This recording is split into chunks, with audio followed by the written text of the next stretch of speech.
Assalamualaikum warahmatullahi wabarakatuh.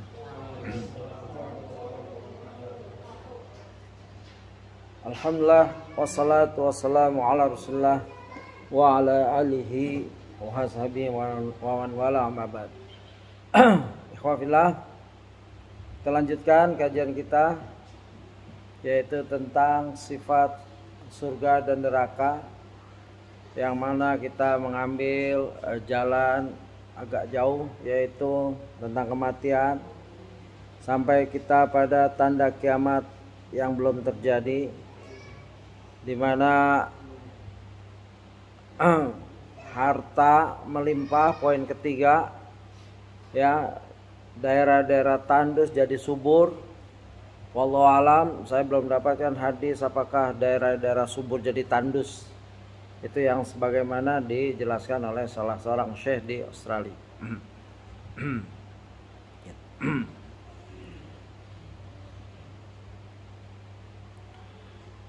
Dan juga harta meluap, melimpah, ya, dengan hadis-hadis yang terakhir tadi, ya, diriwayatkan dari Harithah bin Wahab radhiyallahu anhu, ia berkata, aku mendengar Rasulullah SAW bersabda, ya, tasaddaqu fayusikur rajulu yamshi bisadaqatihi fayaqulu alladhi utiyaha law ji'tana biha bil amsi qabiltuha. Bersedekahlah karena hampir tiba masanya. Ini Rasulullah, ya, bersabda pada zamannya. Ismail, sini. Bersedekahlah karena hampir tiba masanya. Seorang berjalan membawa sedekahnya. Lalu orang yang diberi berkata, andai kamu membawanya kemarin, pasti aku terima. Tapi sekarang aku tidak memerlukannya. Ya. Ia tidak menemukan orang yang menerima sedekahnya. Ini zaman Rasulullah SAW.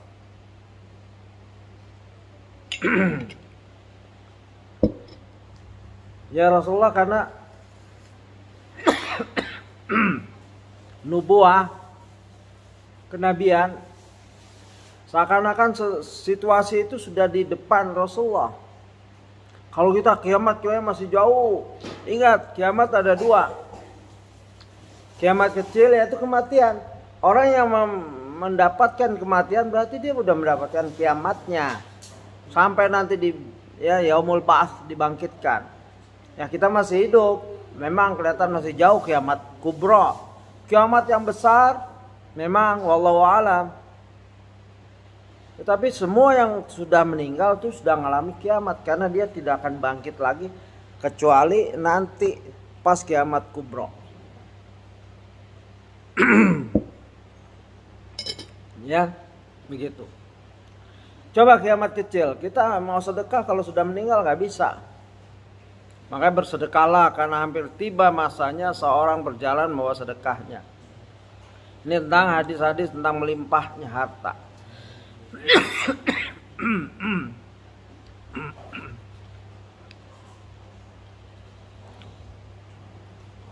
Empat, bumi mengeluarkan isi yang terpendam. Ini empat, bumi yang mengeluarkan isi yang terpendam. Diriwayatkan dari Abu Hurairah radhiyallahu anhu, ia berkata, Rasulullah SAW bersabda, taqi'ul aradul ablaza kabidiha amsalal, ya, ustuan. Bumi memuntahkan potongan jantungnya. Kabid, ya, jantung, jeroannya, ya, seperti tiang emas dan perak. Kemudian pembunuh datang dan berkata, ya,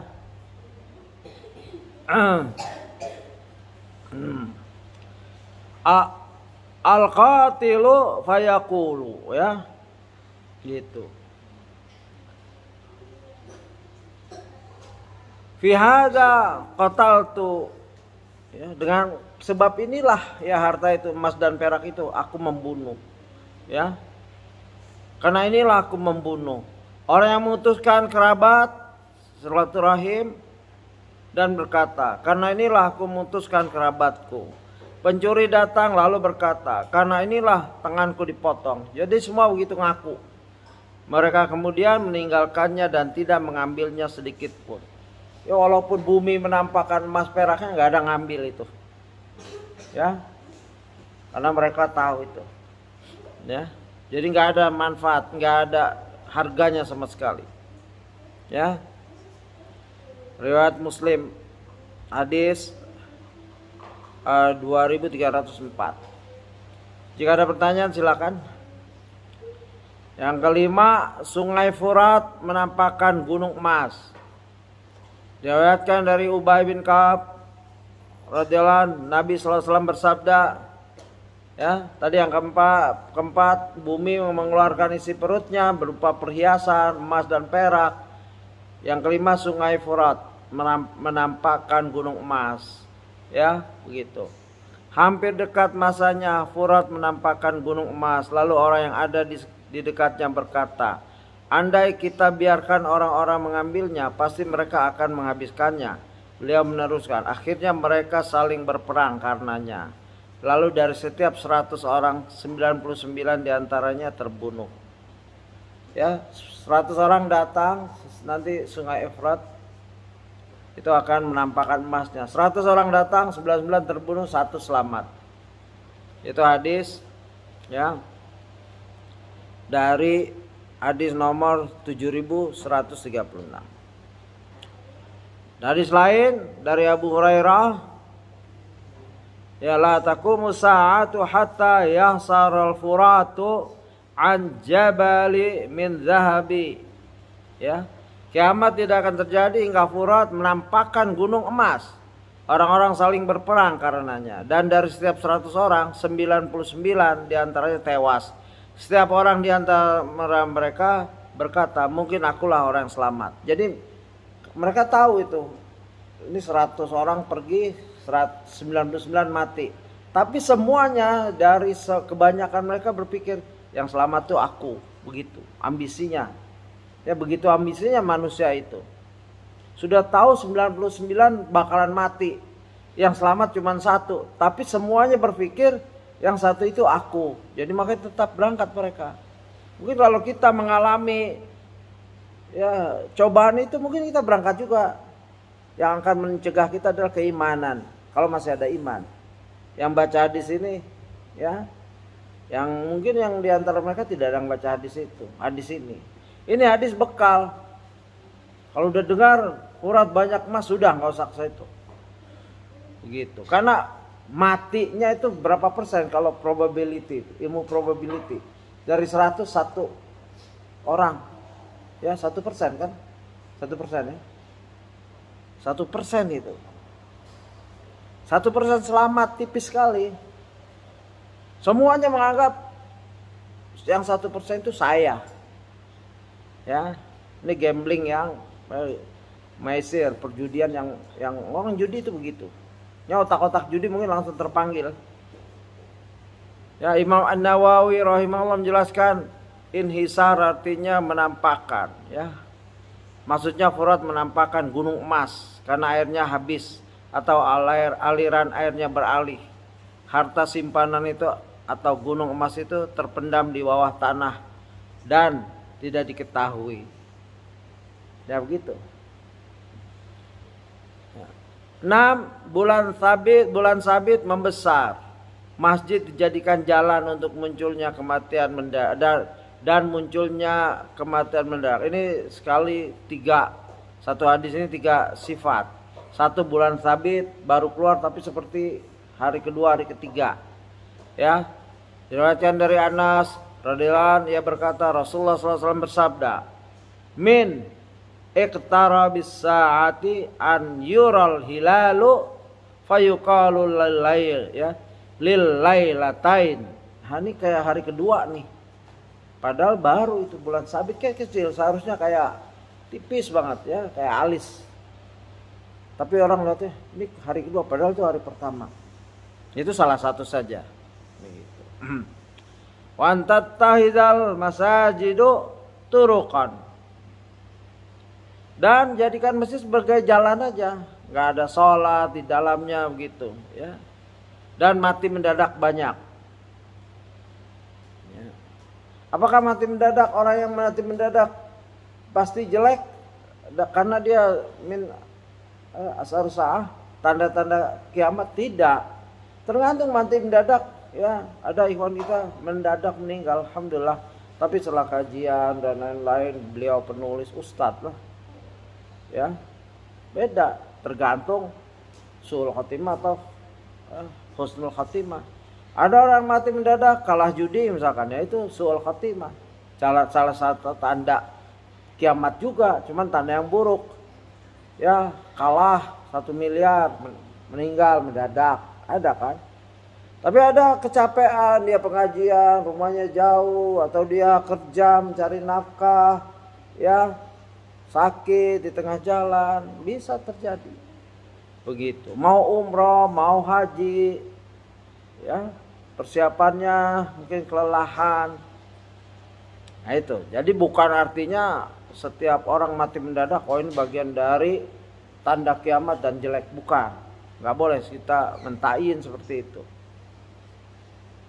Diriwayatkan dari Abu Hurairah radhiyallahu anhu, ia berkata, Rasulullah SAW bersabda, ya, di antara yang artinya, dan di antara dekatnya hari kiamat adalah bulan sabit membengkak. Bulan sabit malam ke-1 terlihat, lalu dikatakan itu bukan sabit malam, itu bulan sabit malam kedua. Bedanya 1 hari 2 hari. Kan bulan sabit pertama beda, kedua kan makin besar kan, begitu.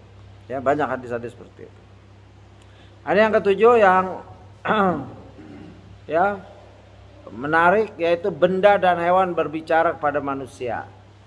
Ya, nanti mendekati hari kiamat, benda dan hewan berbicara. Ya, begitu. Kepada manusia, pada kita. Ya, di sini dijelaskan dalam sebuah hadis yang diriwayatkan dari Abu Hurairah radhiyallahu taala, ya, radhiyallahu taala anhu, beliau menceritakan bahwa seekor serigala datang ke penggembala kambing. Kemudian serigala tersebut mengambil salah satu kambing milik sang penggembala.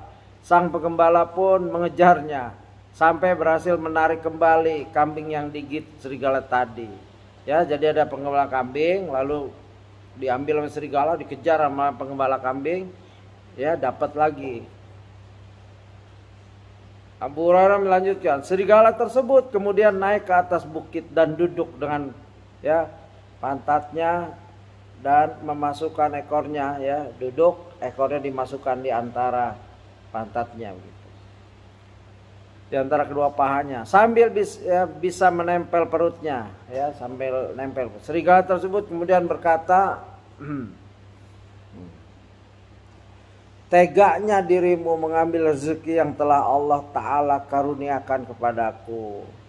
Kemudian engkau tarik lagi kambing itu, ya, maksudnya udah dapat diambil lagi, gitu. Itu serigala ngomong.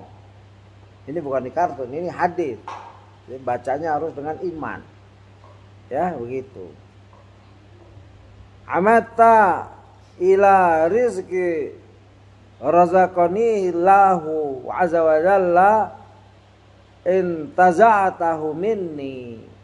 Itu dari rezekinya serigala, kenapa diambil lagi? Begitu tegaknya kamu, dirimu. Itu nanti ngomong tuh serigala. Sang penggembala berkata, demi Allah, tidaklah aku pernah melihat kejadian sebagaimana hari ini. Aku melihat serigala bisa berbicara, ya. Tallahi, ya, in ra'aitu kal yaumi dhiba yatakallam, ya. Tallahi, billahi, itu huruf sumpah. Serigala tersebut menjawab, ini ada dialog antara serigala dan penggembala. Ini beneran.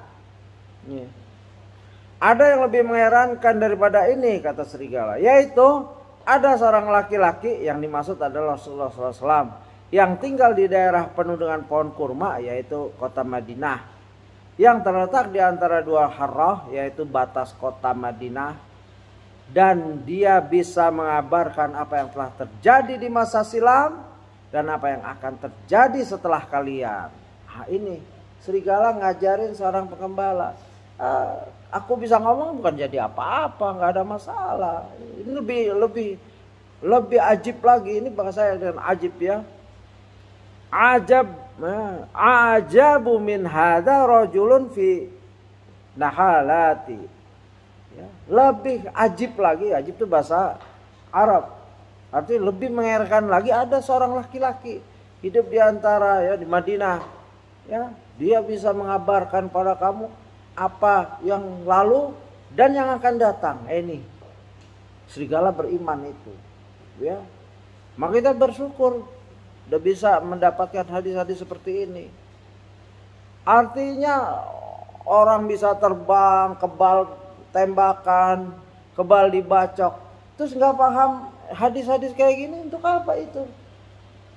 Bisa nyelam nggak nimbul-nimbul lagi, terus nimbul jadi mayat. Ada kan kayak gitu, mengunjungin wah. Ya, itu nggak ada manfaatnya. Tapi dengan baca Quran ya dengan benar syaratnya, terus baca hadis dengan benar, manfaatnya kita punya ilmu masa depan. Nah ini rajul, seorang laki ya bisa mengabarkan apa yang telah terjadi di masa silam. Firaun seperti ini, Musa seperti ini, Ibrahim seperti ini. Itu kan masa lalu semua. Nabi Muhammad tidak ada di situ. Tapi lihat Qurannya. Ya, ada surat Bani Israel, ada surat Kahfi. Surat Kahfi itu Rasul ditantang, kamu tahu ini, ya nanti aku akan kabarkan. Tapi Nabi nggak nongol-nongol. Akhirnya diledek, mana katanya dia bisa menjelaskan tentang ini orang yang di goa ini itu. Akhirnya Nabi datang dengan wahyu baru. Tetap mereka nggak beriman. Ya, Nabi tidak hadir tapi seakan-akan hadir. Karena berita dari Allah. Dan kita tidak hadir seakan-akan kita hadir karena berita dari Nabi, ya dari Allah, dari Nabi, dari Jibril ke Nabi Muhammad SAW. Itu nikmatnya baca Quran dan baca hadis yang sahih, yang hasan, yang pengertiannya benar, mengambil istifadah, manfaat. Setiap hadis akan mempunyai manfaat buat keimanan kita. Coba lihat pengembala serigala ini ngajarin seorang. Kalau aku bisa ngomong, nggak heran nih nanti kamu akan cari itu orang itu. Ya perlu diketahui bahwa sang pengembala tersebut adalah seorang Yahudi. Sehingga dia pun datang menemui Nabi SAW. Dan menceritakan peristiwa yang dia alami. Nabi pun membenarkan, percaya cerita sang pengembala tersebut. Kemudian bersabda gitu. Innaha amaratu min amarati baina yaday sa'ah. Sungguhnya di antara tanda terjadinya kiamat adalah sebentar lagi seorang itu akan keluar dari rumah dan tidaklah dia kembali ke rumahnya sampai kedua sandal dan cambuknya menceritakan apa yang dilakukan oleh istri yaitu keluarganya setelah kepergiannya. Seorang laki pergi mungkin bawa cambuk, pas balik sendalnya cerita ya tentang keluarganya. Begini ya. Hadis diriwayatkan oleh Imam Ahmad dalam Musnad. Hadis nomor 8045. Syekh Ahmad Muhammad Syakir mengatakan sanadnya sahih. Ya, begitu. Ya, cambuk. Ya wallahu alam nanti. Ya, ini contohnya cambuk dan sendal. Biasanya orang laki pergi bawa itu. Ya mungkin dia pengembala atau dia pengendara kuda. Begitu. Cambuknya akan cerita, sendalnya akan ngobrol, akan ceritakan tentang keluarganya. Ya, begitu. Diriwayatkan dari Abu Sa'id Al-Khudri radhiyallahu anhu, beliau juga menceritakan kisah yang sama di atas. Kemudian beliau mengatakan bahwa Rasulullah SAW bersabda, "Shadaqa wallazi nafsi biyadi la taqumu sa'ah hatta yukallama sabau al-ins." Benar apa yang dikatakan oleh si Yahudi ini. Demi Allah, zat yang jiwaku ada di tangannya. Kiamat tidak akan terjadi sampai binatang buas bisa berbicara dengan manusia. Dan ujung cambuk seorang bisa bercerita kepada pemiliknya. Demikian pula tali sendal seorang juga, ya. Dan paha kita ini bisa cerita apa yang dilakukan istrinya setelah kepergiannya. Ya, begitu. Dan kita harus membaca dengan iman. Jangan kayak jangan ada hadir di benak kita, mana mungkin begini. Kalau hadis itu sahih, ya hasan sahih, harus kita imani.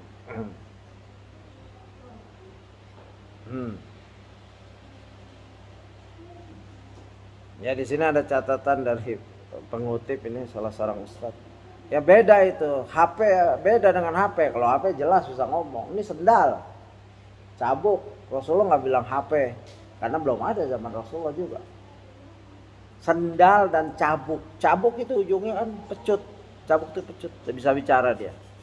Ya begitu keadaan kita. Jika ada pertanyaan silakan. Jika di sini ada pertanyaan silakan. Ya, silakan. Dengar ada ya. Dajjal itu kan mati terdulu sebelum kiamat kan. Iya. Nah, kalau setelah matinya Dajjal, pengikutnya itu akan gimana? Dia akan kembali atau mungkin ngerasain kiamat juga atau gimana? Ya. Dari pengetahuan saya, Dajjal itu kan berperang dengan Isa alaihissalam dan Imam Mahdi. Ya. Peperangan ini sampai di suatu titik di Masjid Putih, di mana Dajjal ingin memburu Imam Mahdi. Lalu Isa alaihissalam turun, ya, samping kiri samping kanan malaikat, ya, dalam rangka membela. Lalu mereka sholat berjamaah dulu dipimpin oleh Imam Mahdi. Lalu Dajjal nyerang. Lalu pintu terbuka, Dajjal meleleh, ya, seperti melelehnya garam terkena air. Ini masa peperangan nih. Di antaranya hadis bilangan nanti peperangan pengikut Dajjal, perlu diingat kebanyakan pengikut Dajjal adalah orang Yahudi dan wanita. Tuh pengikut Dajjal, itu pasukan Dajjal itu. Ya, dibilang dari Khurasan, ya.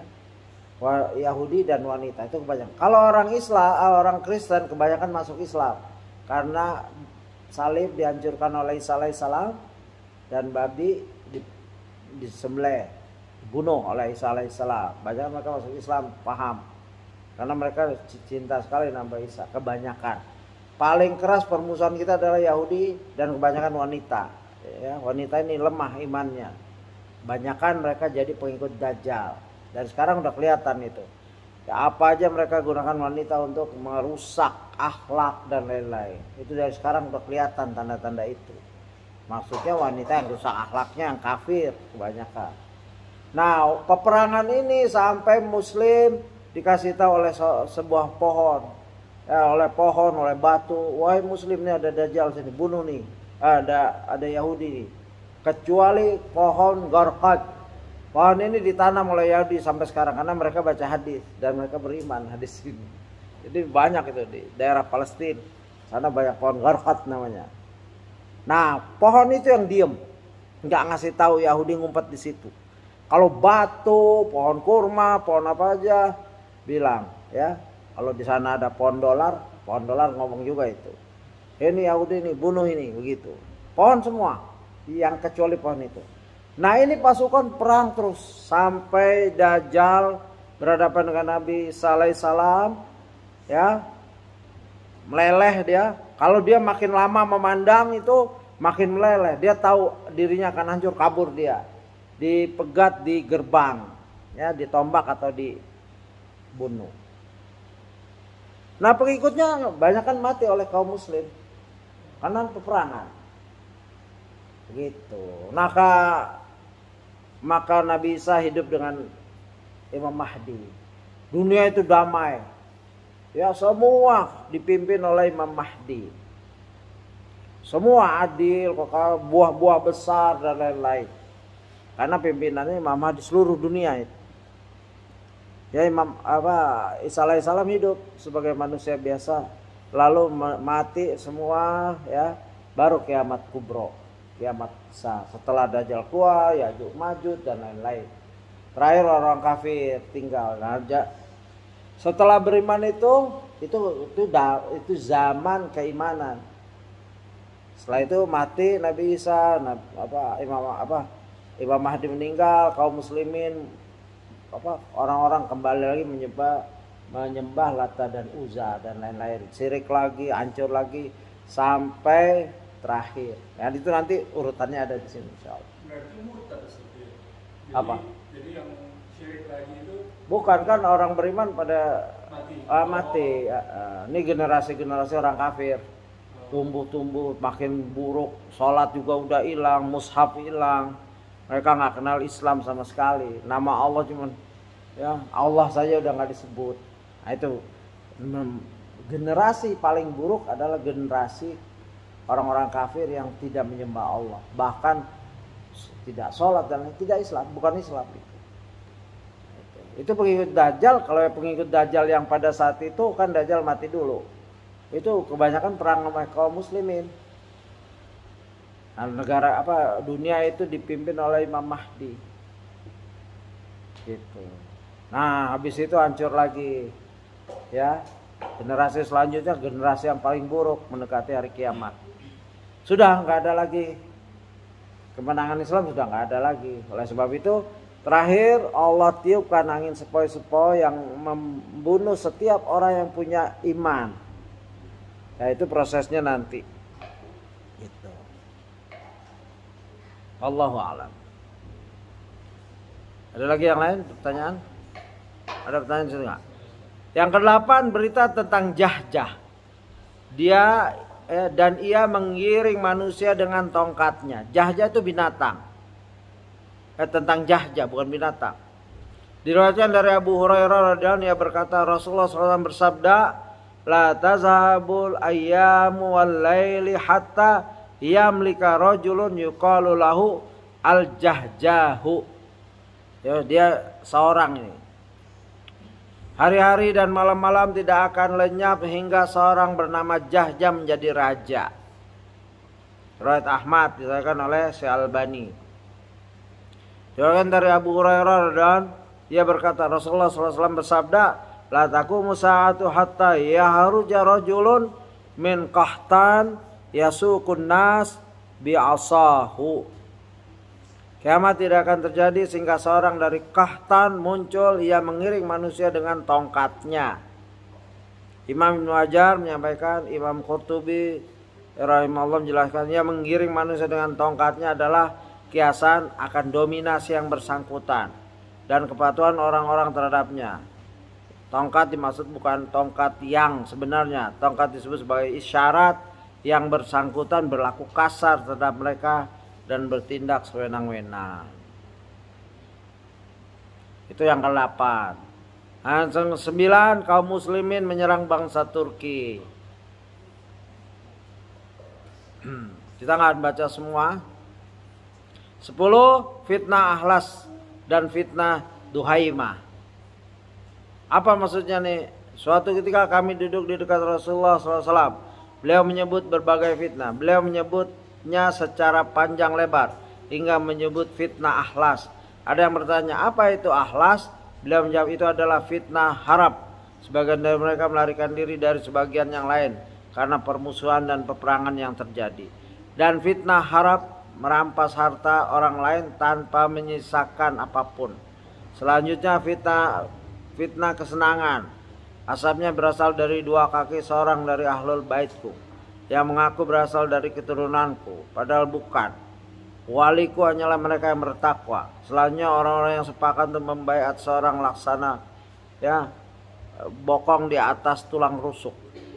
Selanjutnya fitnah besar yang tidak membiarkan seorang pun dari umat ini melainkan pasti menimpanya. Ketika dikatakan fitnah itu telah usai, justru fitnah itu telah mencapai puncaknya. Ya, panjang banget nih hadis.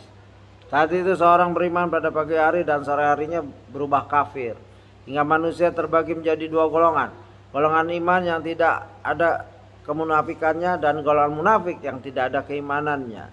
Jika seperti itu kondisinya, selanjutnya tunggulah kedatangan Dajjal. pada hari itu juga atas ya, atau keesokan harinya.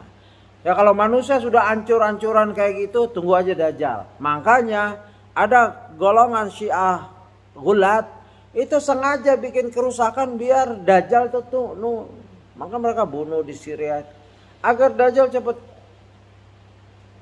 keluar. Mereka bunuh Ahlussunnah wal Jamaah dalam rangka biar Dajjal cepat keluar. Itu Dajjal itu pengikut mereka, pimpinan mereka. Di antara mereka ada yang menunggu Dajjal, mereka bilang Imam Mahdi padahal Dajjal. Ada yang mereka nunggu goa, masing-masing punya sumur. Di Arab tuh ada sumur-sumur. Nah itu mereka bilang nih pimpinan kita akan keluar dari sini. Itu Dajjal yang mereka tunggu. Karena mereka bikin kerusakan. Bunuh Ahlussunnah wal Jamaah ala manhaj salafus salih. Dibuang aja tuh. Ya.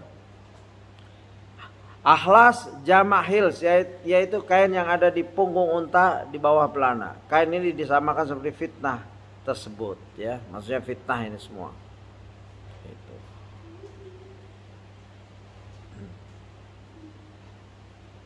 Nah, setelah itu Al-Mahdi yang dinanti-nanti ya akan keluar, bukan keluar dia, ya akan nampak. Bukan turun, dia lahir seperti manusia biasa. Akidah Ahlussunnah tentang Imam Mahdi, ya. Nama Al-Mahdi diriwayatkan dari Abdullah bin Mas'ud radhiyallahu anhu, ia berkata, la tazabud dunya hatta yamlikul Arab rajulun min ahlil baiti yuwatius, ya, ismuhu ismi. Ya. Dunia tidak akan lenyap hingga bangsa Arab memiliki seorang dari ahlul baitku namanya seperti namaku, yaitu namanya Muhammad, bapaknya Abdullah. Dari turunan Hasan, bukan Husain. Orang Syiah menunggu Imam Mahdinya dari turunan Husain. Syiah ini. Kalau kita Ahlussunnah wal Jamaah menunggu Imam Mahdi dari turunan Hasan. Namanya Muhammad ibnu Abdullah, bapaknya Abdullah. Itu yang akan memimpin lawan Dajjal. Dajjal tidak akan keluar sampai manusia itu rusak, serusak-rusaknya. Baru Dajjal ya mendapat support dari orang-orang rusak, akidahnya rusak, akhlaknya rusak, begitu. Nah, Imam Mahdi melawan Dajjal. Dajjal ambisi sekali membunuh Imam Mahdi. Dan ditakdirkan yang dapat membunuh Dajjal hanya Isa alaihissalam. Umar hampir membunuh. Ya, di zaman Nabi ada orang mirip-mirip Dajjal, kriterianya dan lain-lain. Lalu Umar bergegas, biar aku penggal wahai Rasulullah. Tidak. Orang ini Sayyad namanya. Orang ini belum tentu Dajjal. Kalau dia Dajjal, kamu gak akan mampu bunuh. Yang mampu bunuh putra Maryam katanya. Santai aja istilahnya. Diselidiki karena Sayyad dinyatakan hadis-hadis tentang Sayyad diduga seorang muslim katanya. Umar sudah kesel sekali. Karena emang aneh orangnya, mirip-mirip Dajjal. Rasulullah hanya menyelidiki.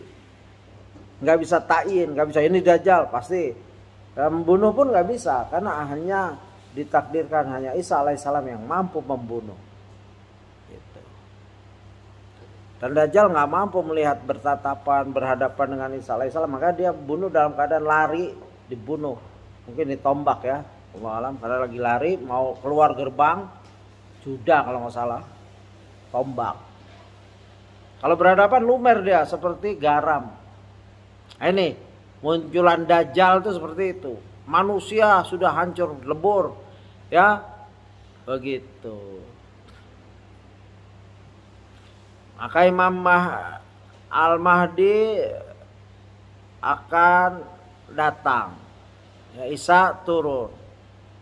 Ya begitu. Nah, Imam Mahdi nanti ada ciri-cirinya keluarnya. Dia dibayat serempak. Ya, memimpin salat di Mekah. Sekarang banyak orang ngaku-ngaku Imam Mahdi. Dari dulu, dari Sudan ada Mahdi ini, Mahdi itu. Itu nggak benar. Imam Mahdi nggak ngaku-ngaku dirinya Mahdi. Dia diam, orang pada membaiat. Kamulah Imam Mahdi. Ya.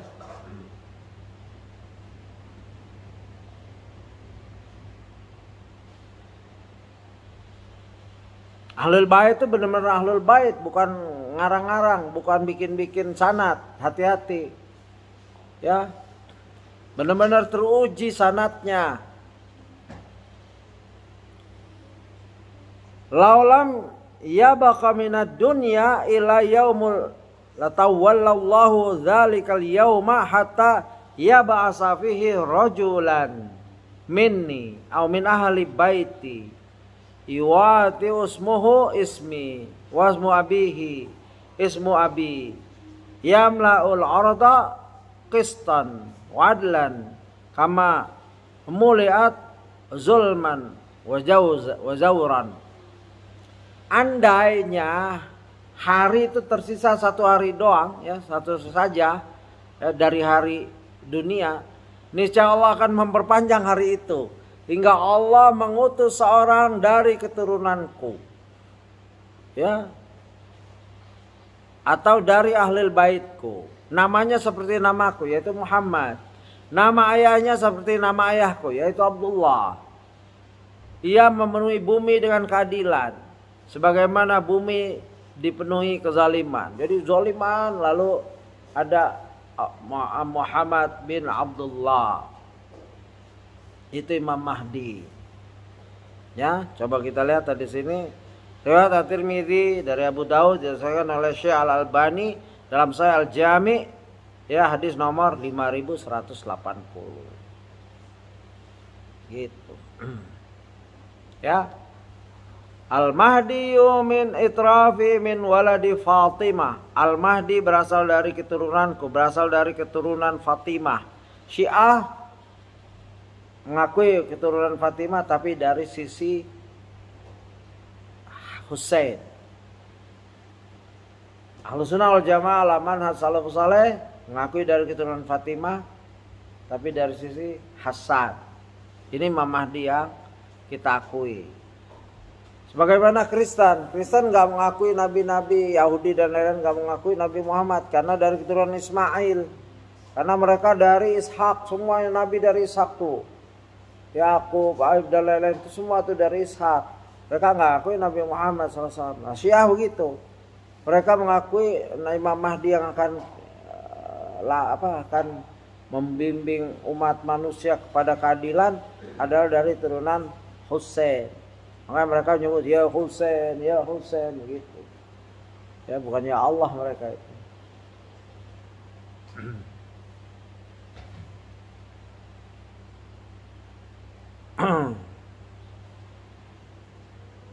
Ya. Saat kedatangan Al-Mahdi, Syekh Ibnu bin Baz rahimahullah menjelaskan, Imam Ibnu Katsir rahimahullah menjelaskan dalam Al-Fitan wal Malahim. Menurut saya Al-Mahdi datang saat Isa Al-Masih turun seperti yang ditunjukkan oleh hadis riwayat Harits bin Abu Usama. Karena dalam hadis ini disebutkan bahwa pemimpin kaum muslimin saat itu adalah Al-Mahdi. Ini menunjukkan keberadaan Al-Mahdi terjadi saat Isa putra Maryam turun. Seperti itu juga yang ditunjukkan oleh sebagian riwayat Muslim dan riwayat-riwayat yang lain. Namun tidak secara tegas. Inilah yang paling lurus dan kuat. Hanya saja tidak bersifat qat'i. Qat'i itu maksudnya kuat ya, yakin banget, bukan. Ini pendapat-pendapat.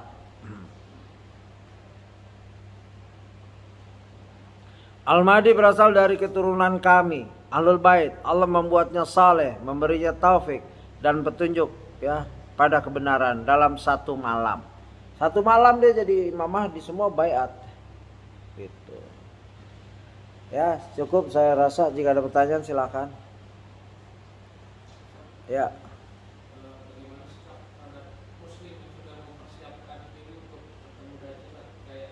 Bertemu Dajjal. Oh. Ya. Ya.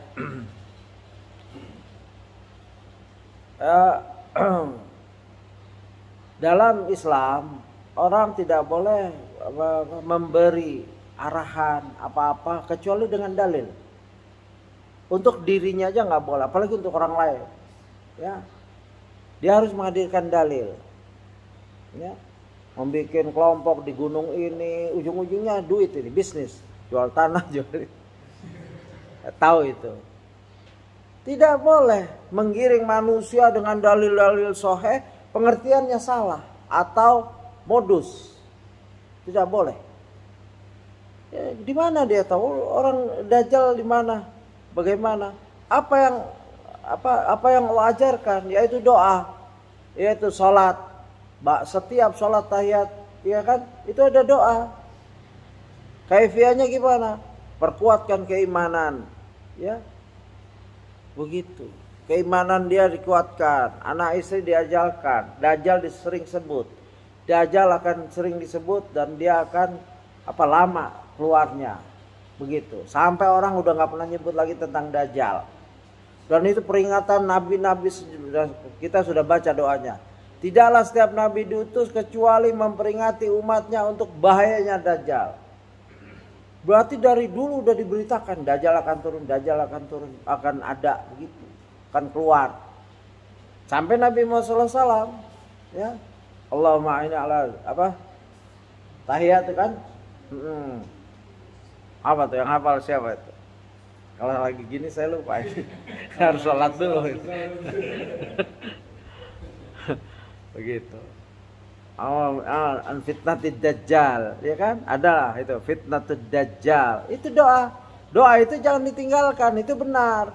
Tapi kalau habis gitu nakut-nakutin manusia dengan dalil-dalil dajjal, habis itu dari mana dia menentukan tempat itu bebas dari dajjal? Kecuali dua, yaitu Mekah dan Madinah. Itu ada hadis-hadisnya. Allah menaruh setiap malaikat di pintu-pintu masuk Mekah dan Madinah. Saya lupa Masjidil Aqsa apa, ya Palestina apa juga. Yang jelas Makkah Madinah. Itu benar. Silahkan kalau bisa tinggal di situ, itu benar itu sesuai hadis. Bikin rumah di sana, silahkan. Ya, kan susah itu. Antum kalau punya duit berazam saya ingin tinggal di Mekah, bawa keluarga ke Mekah atau Madinah. Silahkan, itu benar, ada dalil itu. Mau bikin rumah, mau ngontrak, mau nyewa di apartemen, silahkan. Ya, kalau memang yakin, harus ada dalil. Terus kalau di jonggol, di ini, di itu, mana dalilnya? Enggak dilewatin aja. Udah mahal-mahal beli tanah, bikin gitu, akhirnya bisnis ujungnya. Dajjal Pak, duluan lagi mungkin Dajjal ke situ. Ya kan? Harus ada dalil, karena ini gaib. Gaib perlu dalil. Ya, kalau Mekah, Madinah, ya. Ayo bikin rumah di Mekah. Ya. Punya uang berapa miliar? Di pinggir mana kita tinggal? Mekah juga tanah haram, enggak semuanya Mekah kan? Tanah haramnya saja itu, wallahu alam. Ada batas-batasan dijaga malaikat. Itu dalilnya bisa dibaca. Benar itu kalau dia ngajak ke sana ke Mekah kemana dari sekarang, ya wallahu alam. Ya, begitu. Jadi semua harus ada dalil.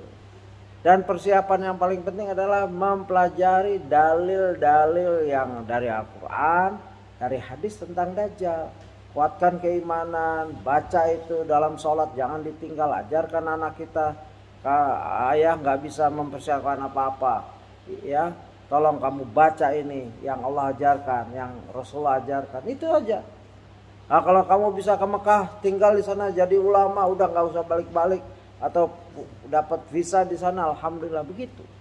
Itu ada jaminan itu, ya begitu. Dan jangan ngikut apa yang Dajjal senang, yaitu apa? Dajjal pasukannya Yahudi. Jangan bergaul dengan Yahudi, jangan dekat-dekat dengan mereka, karena licik ini. Yahudi itu musuh besar umat Islam. Coba lihat sama sekali. Dan tentara Dajjal adalah apa? Wanita-wanita yang rusak akhlaknya, yang digunakan untuk yang jadi pasukan Dajjal nanti. Nah itu boleh, ada dalil. Pokoknya kita belajar ini untuk jangan ngarang-ngarang bikin apartemen anti Dajjal, ya kan, perkampungan anti Dajjal, itu cuman bisnis. Ujung-ujungnya fulus, udah itu ujung-ujungnya duit. Dan Ya, saya dengar itu dan udah banyak pertanyaan. Wallahu a'lam. Ya, ada pertanyaan lagi silakan. Ada waktu. Jadi perlu hati-hati ya, Bapak, Ibu-ibu. Banyak orang berpikir bisnis di dalam segala hal. Sampai urusan akhirat dibisnisin. Nggak boleh. Ya nggak boleh. Ini urusan akhirat. Ya, Dajjal urusan Allah dan Rasulnya. Ya mari kita baca sama-sama jujur. Jangan ditakut-takuti umat Islam. Kamu mau selamat nggak dari Dajjal? Nih beli tanah di sini. Dari mana dalilnya dia? Ya kan? Kecuali dia memang bisa mampu buka perumahan di Madinah atau Mekah yang ada dalilnya aja gitu ya. Demikian wallahu alam. Kita cukupkan kajian kita karena sudah hidangan juga sudah mulai memanggil-manggil ya. Baik, saya mohon maaf jika ada kesalahan ya dalam mengutip dan lain-lain. Dan juga jika itu kebenaran dari Allah kemudian dari Rasulnya hendaknya diamalkan, dipegang dan diberitakan, disebarkan semampunya. Subhanakallah wa bihamdika asyhadu an la ilaha illa anta astaghfiruka wa atubu ilaik. Assalamualaikum warahmatullahi wabarakatuh.